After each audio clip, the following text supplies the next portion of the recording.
that you'll never be alone. I'll be with you from dusk till dawn. I'll be with you from dawn. Assalamualaikum warahmatullahi wabarakatuh. Perkenalkan, nama saya Vita Hulasana dari Fakultas MIPA dan Kesehatan Prodi Keperawatan.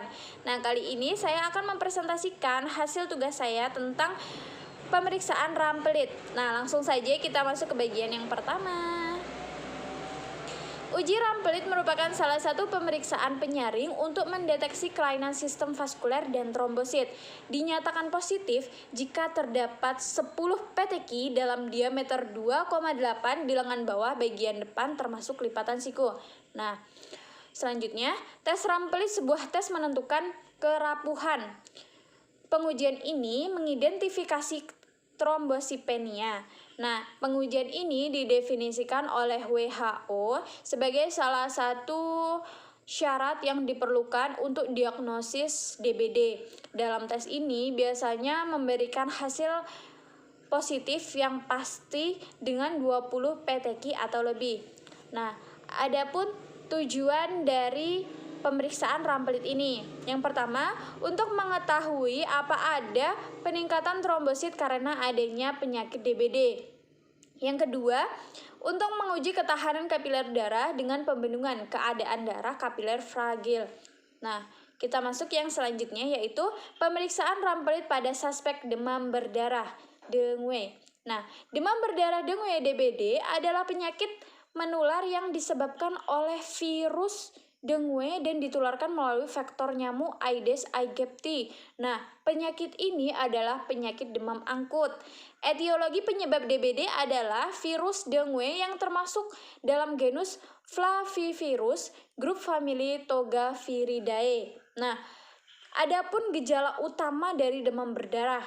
Yang pertama, demam penyakit didahului oleh demam tinggi yang mendadak terus-menerus berlangsung 2-7 hari, naik turun, tidak mempan dengan antiseptik. Nah, yang selanjutnya, kadang suhu tubuh sangat tinggi sampai 40 derajat Celcius dan dapat terjadi kejang demam.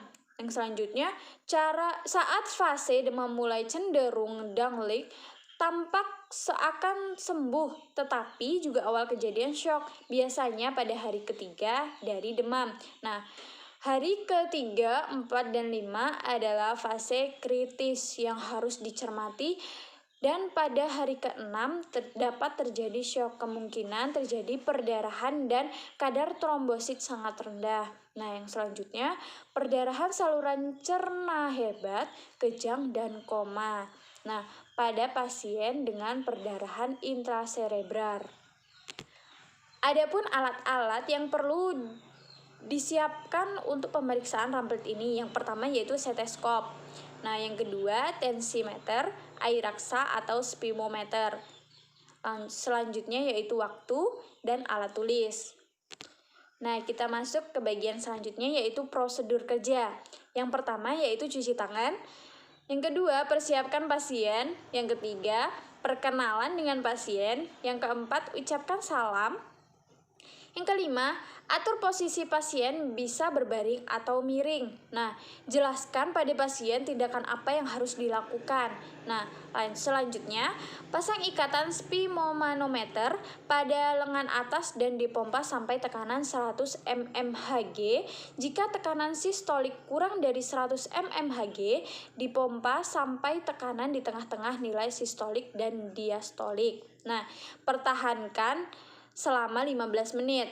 Nah, selanjutnya lepaskan ikatan dan tunggu sampai tanda-tanda statis darah lenyap lagi. Nah, statis darah telah berhenti jika warna kulit pada lengan yang dibendung mendapat lagi warna lengan yang tidak dibendung. Nah, selanjutnya cari adanya peteki atau bintik-bintik dan hitung banyaknya peteki yang timbul dalam lingkaran berbaris tengah 5 cm, kira-kira 4 cm distal dari fossa cubiti. Selanjutnya, setelah mengetahui hasilnya, kemudian tensi kembali dan tahan tensi sesuai dengan jumlah TD pasien dan tahan kurang lebih 10-5 menit.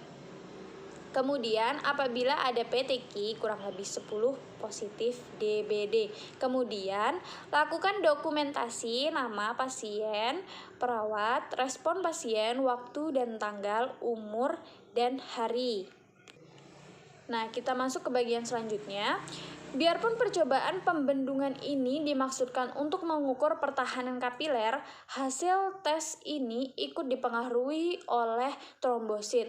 Nah, trombosipenia tersendiri dapat menyebabkan rampelit menjadi positif. Makin berat trombosipenia, maka berat pula derajat kepositifannya.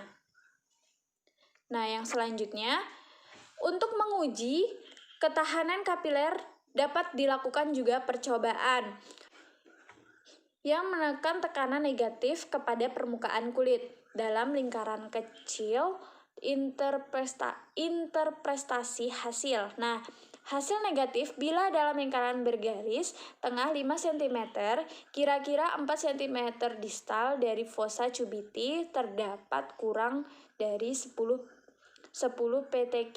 Nah, hasil positif bila dalam lingkaran bergaris tengah 5 cm, kira-kira 4 cm distal dari fossa cubiti terdapat kurang lebih 10 PTQ.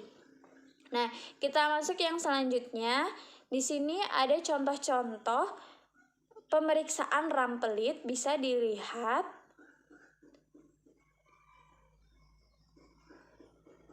Nah, baiklah, itu saja presentasi saya kali ini. Jika ada kesalahan atau kekurangan, mohon maaf yang sebesar-besarnya. Saya akhiri. Wassalamualaikum warahmatullahi wabarakatuh. Still down, baby, I'll be right here. I hold you when things go wrong. I'll be with you from dusk till dawn. I'll be with you from dusk till dawn.